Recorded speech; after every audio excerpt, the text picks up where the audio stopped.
அது மாதிரி இந்த கழுத்தில் தேஞ்சி போனது, அப்புறம் கையில் தையல் விட்டது, இந்த மாதிரிலாம் ட்ரெஸ்ஸு ஆண்களாக இருந்தாலும் பெண்களாக இருந்தாலும் போடக்கூடாது. சாப்பிட்றீங்களோ, ஒரு அன்னத்தை வந்து படைக்கும் போது கை நிறைய மன நிறையோட வைக்கணும். அதேமாரி சாப்பிட்றவங்கள பார்த்து நம்ம வந்து கண் திருஷ்டி பண்ணணும் சொல்லுமா, எப்படி சாப்பிட்றான்னு அதுமாதிரி சொல்லக்கூடாது. எவ்வளோ சாப்பிட்றாங்களோ அவங்களுக்கு அந்த அளவுக்கு நீங்கள் வயிறார சாப்பாடு வாங்கி கொடுத்து அனுப்பி வச்சிங்கன்னா அவங்க அப்பாடா எனக்கு இன்றைக்கி பசியே தீர்ந்துட்டுப்பா நல்லா இருக்கு பண்ணாங்கன்னா. சனி ஓரையில் வாங்கினேன். இந்த செல்லும் மாறி போயிடுச்சு. இந்த செல்லும் எனக்கு சரியாக வரல. அதனால் நான் செய்ய வேண்டிய வேலையும் செய்யலை. இருந்தாலும் வாங்கியாச்சு. அதுக்காக இதை வச்சுட்டு இருக்கேன். அடுத்ததாக வந்து பார்த்திங்க அப்படின்னா விழுப்புரத்துலேருந்து வந்திருக்கல நம்ம கவி சக்கரவர்த்தி கவியரசன் ஐயா வந்து பார்த்திங்கன்னா தாந்திரிக பரிகாரங்கள் தலைப்பில் பேசுவார். ஸ்ரீ ஆஞ்சநேயமதி பாடலானம் காஞ்சனாத்திரி கமனியாவிகரம் பாரியா திருமலா வசனம் பாவாயம் பாமனந்தனம் யாத்திரையாத்திரி அருணாதகத்திரம் தாதிரையாத்திரி கிருதம் காஞ்சலிம் பாஷ்பவாரி பரிபுணலோச்சனம் மனோஜபம் மாரதம் துல்லிய வேதம் ஜுதந்தரியம் புத்திமதம் வரிஷ்டம் வாதாத்மஜம் வானரத யுதம் முக்கியம் ஸ்ரீராம ஸ்ரீஷனவமி புத்திருளம் எழுதரும் நிர்வாத்தியம் ஆரோகத அஜஜ்யாயம் வாக்பிரதந்த அனுமத் மரணத் பவத்தே ஸ்ரீராமஜெயம் ஸ்ரீராமஜெயம் ஸ்ரீராமஜெயம். அன்பார்ந்த ஜோதிட பெரியோர்களே, ஜோதிட ஆசிரியர்களே, ஜோதிட குருமார்களே மற்றும் பயிற்சி பயிலுகின்ற மாணவர்களே, மாணவிகளே மற்றும் இங்கு அமர்ந்திருக்கின்ற தாய் குலங்களே, உங்களுக்கும் இந்த கருத்தரங்கத்தை நடத்தி கொண்டிருக்கின்ற ஸ்ரீ யோக வராகி அம்மன் சித்தர் பீடம் யோகநாத் குருஜி அவர்களுக்கும் மற்றும் இங்கே இன்று ஏக பூஜையெல்லாம் நடத்திய குருமார்கள் அவர்களுக்கும், கள்ளக்குறிச்சியிலிருந்து சிறப்புரையாற்றி வந்திருக்கின்றவரும் யோகங்களை நடத்தியவரும் பிறகு வேள்வி பூஜையை நடத்தியவருமான திரு ஏழுமலை ஐயா அவர்களுக்கும் எனது பணிவான வணக்கங்களை தெரிவித்துக் கொள்கின்றேன். இப்பொழுது நான் எடுத்துக்கொண்ட தலைப்புன்னு இல்லை, எனக்கு கொடுத்த தலைப்பு தாந்திரிக பரிகாரங்கள் என்ற தலைப்பில் கொடுத்துருக்காங்க. அதுதான் பேச போகிறேன். எல்லாருக்கும் பல வழியில் தாந்திரிகம் தெரிஞ்சிருக்கும், தெரியாமலாம் இல்லை. ஜோதிடர்னாலே தாந்திரிகம் தெரியாமல் இருக்க முடியாது. இருந்தாலும் எனக்கு தெரிந்தவற்றை நான் இங்கு கூறுகின்றேன். அவரவர்களுக்கு பிடித்திருந்தால் ஏற்றுக்கொள்ளுங்கள், பிடிக்கவில்லை என்றால் எந்த சபலமும் மனதில் நினைக்க வேண்டாம் என்று கூறி இப்பொழுது எனது உரையை துவங்குகின்றேன். அதாவது ஒரு பொருளை நீங்கள் வாங்க போகிறீங்கன்னா கரெக்டாக வாங்கலாமா வாங்கக்கூடாதுன்றதை தீர்மானிக்கிறது உங்கள் கையிலேயே தெரிஞ்சிடும். கையிலன்னு இல்லை, உங்களுடைய காலிலே தெரிஞ்சிடும். எப்படி தெரியுங்களா, ஒரு இடத்துக்கு பயணம் போனாலும் சரி, ஒரு பயணம் வந்தாலும் சரி, சிறப்பாக இருக்குமா இல்லையான்றத இடது கால் தட்டினா என்ன செய்யலாம், போகலாமா போகக்கூடாதா? போகலாம். இடது கால் தட்டினால் அந்த காரியம் சிறப்பாக நடைபெறும், அந்த வேலை சிறப்பாக நடைபெறும். நீங்கள் வாங்குகிற பொருள் தரமாக கிடைக்கும், ஏமாற்ற மாட்டாங்க, நேர்மையான விலை இருக்கும். இடது கால் தட்டினா நிற்காதீங்க. எந்த பயணம் வந்தாலும் இதுதான். பெண் பார்க்க போனால் கூட சரி தான், இல்லை பெண்ணை கூட்டு வர போனாலும் சரி தான், திருமணமானவர்களை போயிட்டு அழைச்சிக்கிட்டு வர போனாலும் சரி, இல்லை நீங்கள் நகை வாங்க போனாலும் சரி, இல்லை உடை ஆபரணங்கள் வாங்க போனாலும் சரி தான், இடது கால் தட்டினா அவ்வளோ சிறப்பான நன்மை. கண்டிப்பாக பணம் கூட தானாக வந்தாலும் வரலாம், சொல்ல முடியாது. அடுத்தது வலது கால் தட்டினால் நீங்கள் போகவே தேவையில்லை, வீட்டிலே உட்காந்துடலாம். ஐயோ என் பொண்ணு வர சொல்லிச்சு, அதுக்கு என்னமோ உடம்பு சரியில்லை, நீங்கள் போனால் தான் அவங்களுக்கு அதிகமான நோயே. நீங்கள் இங்கேயே தங்கிட்டீங்கன்னா உங்களுக்கு நோயே இல்லை. அந்த இடத்துக்கு போகவே கூடாது. அது யார் விடாலும் சரி தான், மருமகள் வீடாக இருக்கலாம், மருமகன் வீடாக இருக்கலாம், சம்பந்தி வீடாக இருக்கலாம், இல்லை சாமி கோயிலாக கூட இருக்கலாம். அந்த இடத்துல போனீங்கன்னா நீ போகிற இடத்துல கரெக்டாக அந்த கருவறையை மூடி வச்சுருப்பாங்க. அதனால் வலது கால் தட்டினால் போகாதீங்க, இடது கால் தட்டினா போங்க, அந்த காரியம் சிறப்பாக இருக்கும். அதே போன்று நீங்கள் போகும்போது வரும்போதும் சரி தான், இறந்தவர் இடத்திலிருந்து மேலே சத்தம் கேட்டால் நல்லது, இறந்தவரை பார்த்துட்டு சென்றால் நல்லது, இறந்தவர் செய்தியை கேட்டாலும் நல்லது. ஆனால் அதாவது இறந்தவர் செய்தியை கேட்டுட்டு மட்டும் வரக்கூடாது. இறந்த பிணங்கள் உங்கள் நேரில் காட்சி தருவது மிக மிக நல்லது. ஏன் நல்லதுன்னா, ஸ்ரீரங்கத்தில் பார்த்தோன்னா பள்ளிக்கொண்ட பெருமாள், அதே போன்று திருவரங்கத்தில் பார்த்தோன்னா பள்ளிக்கொண்ட பெருமாள். இவர் ஏன் இந்த சயனகோலில் இருப்பாங்கன்னு கேட்டிங்கன்னா, இந்த சயனகோலில் காட்சி தர்றது தான் அந்த இறந்தவருடைய சடலத்தை நம்ம பார்ப்பது. அவ்வளோ சிறப்பு. ஆனால் ஏன் நம்ம சாவுக்கு போயிட்டு வந்துட்டேன் எனக்கு தீட்டா இருக்குன்னு சொல்லுவோம்னா என்னான்னு கேட்டிங்கன்னா, அங்கே வருவர் யாரும் சுத்தமாக வரமாட்டாங்க. சாவுக்கு தானே போகிறோம், அதனால் பழந்துணியை கட்டிக்கிறது, தலையை சீவ மாட்டாங்க, பொட்டு வைக்க மாட்டாங்க, குளிக்க மாட்டாங்க. அதனால் நம்ம என்ன பண்ணுவோம், இவர் இறந்தவர் இடத்துல போய் வந்துக்கிறாங்க, அதனால் நம்மளுக்கு ஒரு அருவருப்பாக இருக்கும். ஆனால் சகுனத்தில் நல்ல சகுனம். ஏன் இது சகுனம் நல்ல சகுனம்னா, அரிசி மேலே உமி இருக்கும், அதாவது தோல். அதை பார்த்தோன்னா நம்ம கையில் எடுத்தோம்னா சொர சொரம் தான் இருக்கும். ஆனால் அதை அரிசியாக ஆக்கி அதை நல்லா பாலிஷ் பண்ணி சமைச்சு சாப்பிட்டா எவ்வளோ சுவையாக இருக்குமோ, அதேமாரி தான் இந்த இறந்த காரியங்களை, இறந்தவருடைய சடலத்தை நம்ம பார்ப்பது அவ்வளோ சிறப்பு. அதே போன்று யாருக்கெல்லாம் உங்களுக்கு தோஷம், எனக்கு அம்மா சொன்னாங்க பாருங்கள், எனக்கு தோஷம், எனக்கு சரி வரல, அது வரல, இது வரல சொல்கிறவங்களாம், ஒரு பிணத்தையாவது நீங்கள் தூக்கி செல்லுங்கள். உங்களுக்கு அந்த தோஷமே எல்லாமே அடிபட்டு போயிடும். சரிங்களா? நீங்கள் இதுக்காக போயிட்டு நீங்கள் தனியாலாம் போன்ற அவசியம் இல்லை. யார் பிணமாக இருந்தால் தான். அதுக்கே தான் பாருங்கள் கவர்மெண்ட் சொந்தமாக தூக்கி செயல்படுது. அதுக்கே தான் பாருங்கள் கவர்மெண்ட் நல்ல பேர் வாங்குது. அதுக்கே தான் கவர்மெண்ட்டு அந்த தந்தி பேப்பரில் அவனுடைய விளம்பரம் வருது.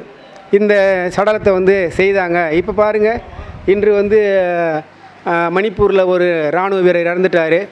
அவருக்கு குண்டு முழக்கங்களோட மரியாதை செலுத்தி அவர் நல்லடக்கம் செய்தாங்கன்னா அதுதான். சரிங்களா? அது மாதிரி இதை செய்யும்போது நமக்கு மிக மிக சிறப்பாக இருக்குங்க. அடுத்தது, இந்த கடன் தொல்லைன்னு சொல்லுவீங்க தெரியுங்களா? கடன் தொல்லை உள்ளவங்க சிம்பிளான பரிகாரம். இதுக்காக போயிட்டு 10,000 20,000 செலவு பண்ணுற அவசியம் இல்லை. 2 வாத்து, எங்கே போனால் 2 வாத்து, எந்த கோவிலாக இருந்தாலும் சரி தான், அந்த கோவிலுக்கு 2 வாத்து வாங்கி விடுங்க, உங்களுடைய கடன் நிவர்த்தி ஆகிடும். அது எப்படிங்க? அந்த வாத்து தண்ணீரில் நீந்தும். பெரும்பாலும் பெரிய பெரிய கோவிலில் குளம் இருக்கும். அந்த குளத்தில் நீங்கள் அதை நான் வாத்த விட்டினாக்காக நீ தீனிலாம் நீங்கள் போட தேவையில்ல, அங்கே வரவங்களே போடுவாங்க தீனி, அது சாப்பிட்டுக்கும். அது அப்படியே தண்ணியிலே மேய்ந்து அந்த காலை நீந்த உங்களுடைய கடன் நீந்து போயிடும், அதாவது தீர்ந்து போயிடும் அப்படின்னு எடுத்துக்கோங்க. ஆனால் வாங்கி வருது ஒரு வாத்து இருக்கக்கூடாது, இரட்டை வாத்து தான். அதே போல் எல்லோரும் சொல்லுவாங்க சூரியனுடைய ஒரு எண்ணு நல்லது, ஒற்றைப்படையாக வரணும், ஒற்றைப்படையாக வரணும் கிடையாது. எப்போவுமே இரட்டைப்படை எண்களுக்கு தான் வலு அதிகம். இரட்டைப்படையான எண்களில் தான் நம்ம வீடு நிற்குது, இரட்டைப்படையான எண்களில் தான் நம்ம கால் நிற்கிறது, இரட்டைப்படையான எண்கள் தான் நம்ம மூக்கு இருக்குது, இரட்டைப்படை எண்களில் தான் நம்ம கண் இருக்குது. அப்புறம் நம்ம சொல்லுவோம் பணப்பிரஸ்தானம்னு சொல்லிட்டு 2. எப்போவுமே இரட்டை எண்களுக்கு வலு அதிகம். இரட்டை எண்களை பயன்படுத்துங்க. ஒற்றை எண்களில் ஒரு தூணில் நிற்க முடியாது. பாருங்கள், ஒரு தூணில் ஒரு வாட்டர் டேங்க் இருக்கும், அது பாருங்கள் ஒரு 2 வருஷத்துலேயே 3 வருஷம் கீழே தான் கிடக்கும். சரிங்களா? அதனால் ஒற்றை தூண், ஒற்றை கலசம், ஒற்றை சொம்பு இதெல்லாம் வைக்கக்கூடாது. எதாக இருந்தாலும் இரட்டையாக இருக்கணும். பாருங்கள், நம்ம ஓட்டுற சக்கரம் பாருங்கள் 2 தான் இருக்கும். சரிங்களா? அதனால தான் எதுவுமே இரட்டைப்படை அவ்வளோ சிறப்பானது. நம்ம தாராபலம் சொல்கிற பாருங்க, அது கூட பாருங்கள் இரட்டை எண்கள் பூரா தாராபலம் சொல்லுவோம், ஒற்றை எண்கள்லாம் அசுபத்தாரைன்னு சொல்லுவோம். அதனால் இரட்டை எண் நல்லது. அடுத்தது, உங்கள் வீட்டில் இந்த சேலையெல்லாம் வாங்கி மடித்து வச்சுருப்பீங்க. ஆனால் கட்டுறது பார்த்தீங்கன்னாக்கா ஒரு சேலை தான் கட்டுவீங்க. என்னன்னு கேட்டிங்கன்னா, எனக்கு இதான் நல்லா இருக்குது, இதான் நல்லா இருக்குது அப்படின்னு சொல்லி கட்டிட்டு போவீங்க இல்லையா? அது மாதிரி கட்டக்கூடாது. ஒன்று, உங்களுடைய துணி எவ்வளோ விலை எடுத்தாலும் சரி தான், மங்கி போன துணியை போடக்கூடாது. அதே மாதிரி கிழிஞ்ச துணியை பார்த்தீங்கன்னா, இது ரொம்ப விலை எடுத்துட்டேன் அப்படின்னு சொல்லிட்டு கிழிஞ்சு போன துணியை போடக்கூடாது. அதே போன்று தையல் அடித்து போடுறேன், இடுப்பு பிடிச்சி போடுறேன், கை பிடிச்சி போடுறேன்னு போடக்கூடாது. ஏன்னா அதனுடைய வளர்ச்சியும் அதனுடைய எழுச்சியும் முடிஞ்சு போச்சு. அதை நம்ம சொப்பனிட்டு போகிறது தப்பு தான் அது. அதேமாரி அருந்த காலணிகளை போடவே கூடாது. அருந்த காலணியில் ஓரம் போட்டுடணும். அது என்ன உனக்கு பிடிச்ச தருத்திரம் தான் அது அறுது, அது வெளியே செல்ல தான் போகுது. அதை நீங்கள் தச்சு சொப்பனிட்டு போடவே கூடாது. சரிங்களா? அதேமாதிரி ஒரு துணி எடுத்தோம்னா, நம்மளுக்கு வசதி இல்லைன்னு சொல்கிறதுனால நம்ம சொல்ல முடியாது. 2 நடிகைகள் இருக்காங்க. அந்த நடிகை பார்த்திங்கன்னா ஒவ்வொரு நாளும் புது துணி தான் கட்டுவாங்க. ஒரு நாள் கட்டிய துணியை மறுநாள் போடவே மாட்டாங்க. ஒரு மனிதருக்கு 5 துணி தேவை ஒரு நாளைக்கு. இந்த 5 துணியும் புதியதாகவே கட்டுறாங்க. அத்தனையும் மறுநாள் அவங்க போட மாட்டாங்க. இருக்குது, ஆனால் மனசுக்குள்ளே வரல. சரிங்களா? அதே மாதிரி அரசியல்வாதி ஒருத்தர் இருக்கார். 3 மணி நேரத்துக்கு ஒரு ட்ரெஸ்ஸு மாத்திரை வரும். சரிங்களா? ஆமாங்க, இல்லை நான் சொல்கிறேன், அவங்க கூட நம்ம ஈடுகட்டையில் சொல்கிறேன், நீங்கள் தெரிஞ்சுக்கிறதுக்காக. சரிங்களா? அதனால் பாருங்கள், இந்த ஒரு நிகழ்ச்சியில் பார்த்தேன், ஒருத்தர் வந்து அந்த கழுத்துலாம் தேஞ்சு போயிருக்கு சட்டை, அந்த சட்டையை எடுத்து போடுறாரு, எனக்கு அசிங்கமாக இருக்குது அப்படின்னு சொல்லிட்டு அவருடைய மனைவி அவங்களுக்கு சட்டை எடுத்து கொடுத்தாங்க அப்படின்னு சொல்லுவாங்க. அது மாதிரி இந்த கழுத்தில் தேஞ்சு போனது, அப்புறம் கையில் தையல் விட்டது, இந்த மாதிரிலாம் ட்ரெஸ்ஸு ஆண்களாக இருந்தாலும் பெண்களாக இருந்தாலும் போடக்கூடாது. இதெல்லாம் ஏன்னு கேட்டிங்கன்னா, இதை மாதிரி நீங்கள் பழகப்பட்டீங்கன்னு வச்சிங்களேன், உங்களுடைய உடை நல்லாயிருக்கும். நீங்கள் உட்கார்ற இடம் பார்த்தீங்கன்னாக்கா எல்லாருமே அசுத்தமாக உட்காந்துருப்பாங்க, உங்கள் இடம் மட்டும் தூய்மையான இடமா இருக்கும். நீங்கள் 100 பேரில் உட்காந்து தான் உங்களை மட்டும் தனியாக பிரித்து காட்டும். இதை பயன்படுத்துங்க. அதேமாரி தட்டுலாம் பார்த்தீங்கன்னா, இது எங்கள் அம்மா விட்டு தட்டு, எங்கள் அப்பா விட்டு தட்டுன்னு வச்சுருப்பீங்க இல்லையா, அதுமாதிரி வச்சுக்கூடாது. உடனே ஒரு வருஷமோ இல்லை 2 வருஷமோ அதுக்கு மேலே அந்த தட்டு வச்சுக்கூடாது, மாற்றிடணும். புதுசாக இருக்கணும். அப்புறம் சின்னதாக தட்டு சாப்பிடுவீங்க, நிறைய பணம் வேணும்னு கேட்போம். ஆனால் பார்த்தீங்கன்னா நம்ம சின்னதாக தட்டு வச்சுருப்போம். அதே மாதிரி நிறைய பணம் வேணும்னு கேட்போம், சாமிக்கிட்ட போய் தம்மா இலைய வைப்போம், அதில் தம்ம தோண்டு வைப்போம். அப்படி வைக்கக்கூடாது. சரிங்களா? தாராளமாக வைக்கணும். அதாவது நம்ம மனசு எவ்வளோ நிறைவாருதோ அப்படி வைக்கணும். சொல்லுவாங்க, அதாவது அரை வயிறு சாப்பிட்டாலும் அழகான உணவாருன்னு சொல்லுவாங்க. நீங்கள் அரை வயிறு சாப்பிட்றீங்களோ முழு வயிறு சாப்பிட்றீங்களோ, ஒரு அன்னத்தை வந்து படைக்கும் போது கை நிறைய மன நிறைவோட வைக்கணும். அதேமாரி சாப்பிட்றவங்கள பார்த்து நம்ம வந்து கண் திருஷ்டி பண்ணுவோம் சொல்லுமா, எப்படி சாப்பிட்றான்னு அதுமாதிரி சொல்லக்கூடாது. எவ்வளோ சாப்பிட்றாங்களோ அவங்களுக்கு அந்த அளவுக்கு நீங்கள் வயிறார சாப்பாடு வாங்கி கொடுத்து அனுப்பி வச்சிங்கன்னா, அவங்க அப்பாடா எனக்கு இன்றைக்கி பசியே தீர்ந்துத்துப்பா நல்லா இருக்கு பண்ணான்னா, நீங்கள் எவ்வளோ பாவம் பண்ணியிருந்தீங்களோ அத்தனை பாவமும் க்ளோஸ். சரிங்களா? அதேமாரி 1 கிலோ அரிசி ஆக்கி 100 தொன்னையை வாங்கியாந்து பிரசாதனை கொடுத்தீங்கன்னா அவர் என்ன செய்வார், இதெல்லாம் ஒரு பிரசாதனுக்கு வயிறு எஞ்சின்னு சாப்பிட்டு போவார். அதை கையை வேற கழுவணும், வாயையும் கெடுத்து கையையும் கெடுத்து தான் இருக்கும். என்ன 1 கிலோ அரிசிக்கு 100 லிட்டர் தண்ணி நீங்கள் செலவு வைக்கிறீங்க. அது மாதிரி வைக்கக்கூடாது. சாப்பாடு முழுமையாக தரணும். பொதுவாக வந்து சனீஸ்வரருடைய பரிகாரம் என்னன்னு கேட்டிங்கன்னா, யாருக்கெல்லாம் அன்னதானம் அதிகமாக தரீங்களோ உங்களுக்கு எந்த தொந்தரவும் கிடையாது. அதுக்கு சொந்தக்காரர் இந்த கருத்தரத்தை இயக்கி கொண்டிருக்கவர், அவருக்கு சொல்லலாம். அதுக்கப்புறம் கள்ளக்குறிச்சியில் இருக்கார் ஏழுமலை ஐயா, அவர்களை சொல்லலாம். இவரெல்லாம் வந்து அமுது படைப்பவர்கள். அதனால தான் பாருங்கள், கள்ளக்குறிச்சியில் கருத்தரங்கம் சில நாள் வந்து மங்கி இருந்தது, இப்போ கள்ளக்குறிச்சி கருத்தரங்கம் பொங்கி இருக்கிறது. சரிங்களா? உட்காரவே சேர் இல்லை, நீங்களாம் சேர் வாங்கி கொடுங்க கேட்குறாரு. அதனால் அது காரணம் என்னன்னு கேட்டிங்கன்னா, அந்த உணவில் தான் அவ்வளோ விஷயங்கள் இருக்குது.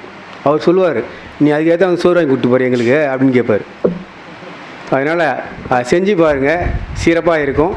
அடுத்து நீங்கள் இந்த பணம் தரும்போது பார்த்தீங்கன்னா,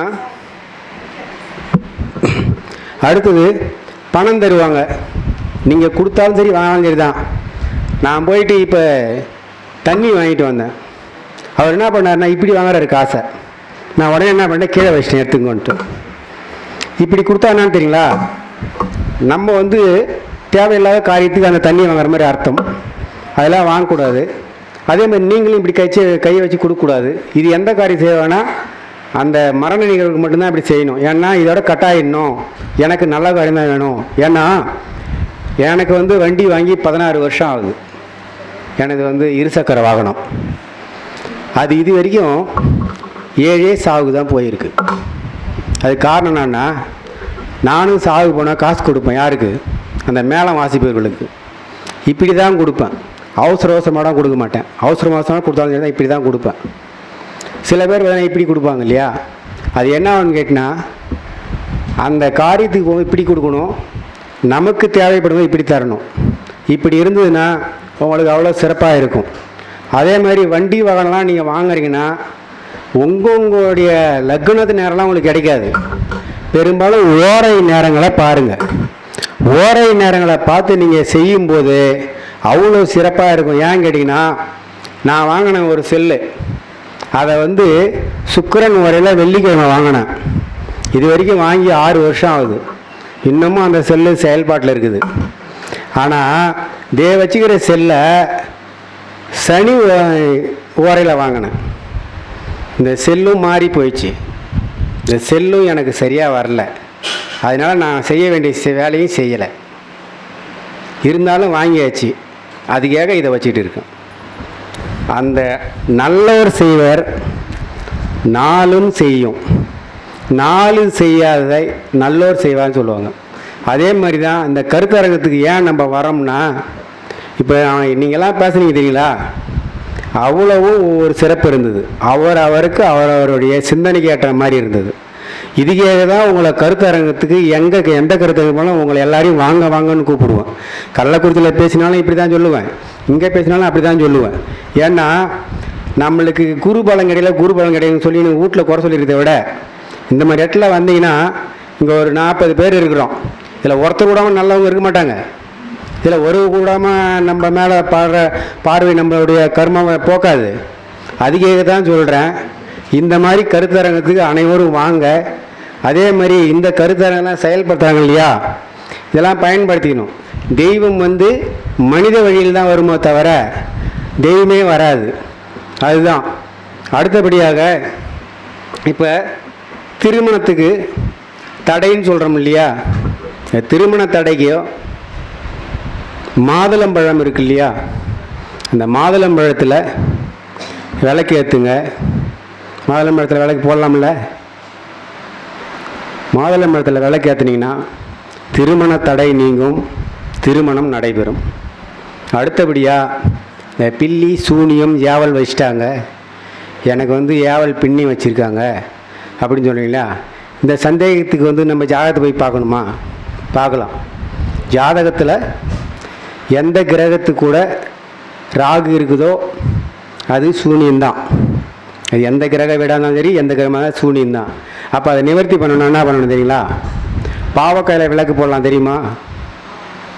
எப்படி போடுவீங்க பாவக்காயில்? நல்லா பெரிய காயை வாங்கி சீவி போடுங்க. அதுவும் இல்லைன்னா அதே காயை, அதாவது சிக்குதா கோயில்னு சொல்லுவாங்க இல்லையா, சிக்குதா கோயில்னால் இது கன்னடத்தில் சிக்குல்னா சின்ன சின்னதாக வெட்டுன்னு அர்த்தம். அதை என்ன பண்ணணும்னா, பெரிய அகல் வாங்கி அதில் போட்டு அதில் நல்லா நெய் ஊற்றி நல்லா பெரிய திரி போட்டிங்கன்னா அது அப்படியும் போடலாம். அதுக்கப்புறம் இன்னும் இந்த கோவக்காயின்னு ஒரு காய் இருக்குது, அந்த கோவக்காயிலையும் விலகு போடலாம். இதை எனக்கு சொல்லி கொடுத்தவர் ஒரு கோவில் அர்ச்சகர். 5000 கோயில் பரம்பரையான கோவில் அது. மகாபாரதத்தில் யுத்தம் நடந்தது. அந்த பர்பி என்கின்ற அரவாங்கடபலின்னு சொல்லுவாங்க இல்லையா, அந்த அரவனுடைய பேர் நம்ம தமிழில் அரவான்னு சொல்லுவாங்க, வடமொழியில் பர்பின்னு சொல்லுவாங்க. நாகக்கன்னிக்கும் அர்ஜுனனுக்கும் பிறந்தவர் அவர். அவரை பலியாக வச்சு அங்கே தலை துண்டிக்கப்பட்டு அந்த தலையானது குவாக்கம் என்ற ஊரிலே விழுந்தப்பட்டது. அந்த உடலானது ஆனாங்கூர் என்ற மண்ணிலே அங்கே இருக்கிறது. அந்த இடத்திலே புகைவண்டி செல்லும் பொழுது ஒவ்வொரு புகைவண்டியும் தனது வேகத்தை இழந்து மெதுவாக ஊர்ந்து செல்லும். இதை நீங்கள் நெட்டில் பார்க்கலாம். அந்த கோயிலுக்கு போகிறனா போயிட்டு வாங்க. விழுப்புரம் மாவட்டம் ஆனாங்கூர் என்ற கிராமம் ஏரிக்கரையில் இருக்கும். அதாவது வன்னி மரக்காடுன்னு சொல்லுவாங்க அந்த இடத்த. அது நெட்டில் போட்டாலே வரும். அங்கே போனீங்கன்னா நீங்கள் செலவு பண்ணுறவங்கலாம் பல அரசியல்வாதிகள் வந்திருக்காங்க, பல நடிகர்கள் வந்திருக்காங்க அந்த கோயிலுக்கு. அதான் சொல்கிறேனே, நம்மளுக்கு வாய்மையும் வலிமையும் இருக்கிற இடம் நமக்கு கண்ணுக்கு தெரியாது. ஆனால் வாய்மையும் வலிமையும் இல்லாத இடத்த தான் நமக்கு கண்ணுக்கு தெரியும். அதனால் எனக்கே 1 வருடமாக தான் அந்த கோயில் தெரியும்.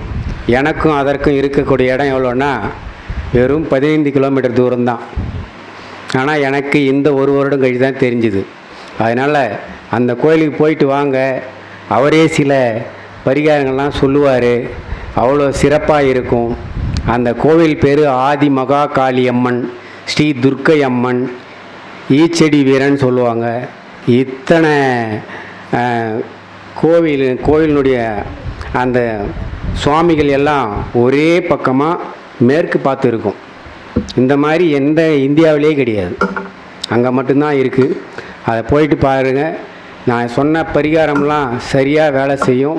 இதெல்லாம் அந்த கோவிலுடைய கல்வெட்டில் எழுதப்பட்டது. சரிங்களா? நானாக எடுத்து எந்த ஓலைச்சுடியும் இல்லை சித்தர்களையும் எடுத்து நான் சொல்லலை. அந்த பூஜாரி கூறியது தான், அவரை அனுமதி கேட்டே தான் நான் இதை உங்களுக்கு சொல்கிறேன். சரிங்களா? அதனால் அங்கே போயிட்டு வாங்க, அவ்வளோ சிறப்பு இருக்கும். அடுத்தபடியாக விழுப்புரத்துலேருந்து 6 கிலோமீட்டர். நீங்கள் எந்த பக்கம் போனாலும் சரி தான். சென்னையிலேருந்து வந்தீங்கன்னா விழுப்புரத்துலேருந்து 6 கிலோமீட்டரு. திருச்சி பக்கம் இருந்து சென்றீங்கன்னா அங்கேருந்து 6 கிலோமீட்டர் ஆழங்கால் வழின்னு சொல்லுவாங்க. இந்த பக்கம் இருந்து வந்தீங்கன்னா ஜானகிபுரத்துலேருந்து, அதாவது சேலம் வழியாக போகிறீங்கன்னா, சேலத்துலேருந்து ரூட் எடுத்து போகிறீங்கன்னா அங்கே வந்து ஜானகிபுரம்ன்ற ஊர்லேருந்து 6 கிலோமீட்டர் தான். எந்த பக்கம் சென்டராக தான் இருக்கும். என்னங்க? விழுப்புரம் போயும் போகலாம், விழுப்புரம் போகாமல் போகலாம். ஆக முதல்ல உங்களுக்கு விழுப்புரம் வந்தால் தான் வழி தெரியும். ஏன்னா அங்கே இருந்தால் தான் உங்களுக்கு ரூட்டு கிடைக்கும் கரெக்டாக. நான் சொல்கிறது, நான் அங்கேயே இருக்கிறேன், எனக்கு தெரியும், 4 வழியும் தெரியும். உங்களுக்கு தெரியாது. நீங்கள் எந்த பக்கம் வந்தாலும் ஸ்பாட்டு வந்து விழுப்புரத்தை வந்து இறங்கிடுங்க. விழுப்புரத்துலேருந்து நீங்கள் ரூட் கேளுங்க. ஆனால் ஆட்டோக்காரர்லாம் என்ன சார்ஜ் பண்ணுறாங்கன்னு தெரியாது. இல்லைனா நீங்கள் பஸ் இருக்குது, கேட்டு வர முடிஞ்சால் வாங்க. இல்லை காரு சொல்லுங்கள். தாராளமாக. நான் அந்த கோவிலில் தான் போயிட்டு ஜாதகம்லாம் அதிகமாக பார்ப்பேன். ஆனாங்கூர் வரும், கூகுளில் போட்டாலே வரும்.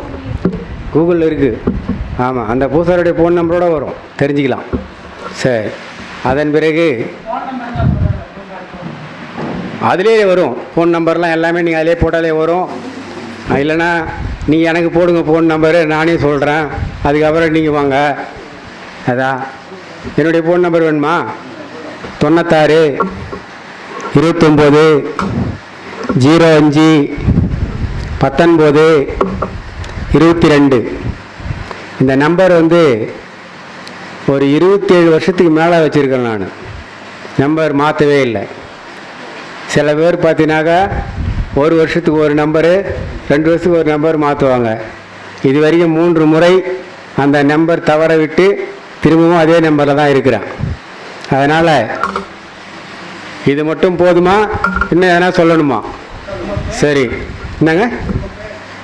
எனது பெயர் கவிவேந்தர் கவியரசன், விழுப்புரம் மாவட்டம். எனது சொந்த ஊர் கப்பியாமொழியூர். நான் இருப்பது வந்து பன்னங்குப்பம் என்ற ஒரு ஊர். நான் வந்து விழுப்புரம் மையத்தில் ஸ்ரீ வராகமிகர ஜோதிட பயிற்சி மையத்தின் கிளையில் ஆசிரியராக, அதாவது ஜோதிட ஆசிரியராக தற்காலிகமாக பணியாற்றி கொண்டிருக்கின்றேன். அடுத்தபடியாக இதுவரை எனக்கு பேச வாய்ப்பு கொடுத்ததற்கும், என்னை கேளாமலேயே தாந்திரிக பரிகாரம் என்ற தலைப்பை கொடுத்ததற்கும் ஐயா அவர்களுக்கு எனது மனமார்ந்த நன்றியை தெரிவித்து கொண்டு விடைபெறுகிறேன். நன்றி, வணக்கம். அதே ஒன்று நம்ம சதி யோகநாத் குருஜி ஐயா கிட்ட வந்து இந்த சாப்பாட்டுக்கு மட்டும் பஞ்சம் காட்டாத ஒரு மனிதர். ஏன்னா யாருக்கு எது பிடிக்குதோ அது மாதிரி கொண்டாந்து வச்சுருக்காரு சாப்பாடு. மிக சிறப்பான ஒரு சாப்பாடு. நல்ல மனிதர், நல்ல மனிதர்களோட நல்ல குருஜி, அப்படி தான் சொல்லணும். மீண்டும் மீண்டும் இந்த கருத்தரங்கம் வளரட்டும், நல்ல உயர்வு பெறட்டும் என்று கூறி விடைபெறுகிறேன். நன்றி, வணக்கம். ஐயா அவர்களுக்கு ரொம்ப நன்றி. ஏழுமலை ஐயா அந்த மரியாதை செலுத்திடுங்க. ஐயா அவர்களுக்கு அவருடைய குருநாதர் ஏழுமலை ஐயா அவர்கள் மரியாதை செலுத்துவார்.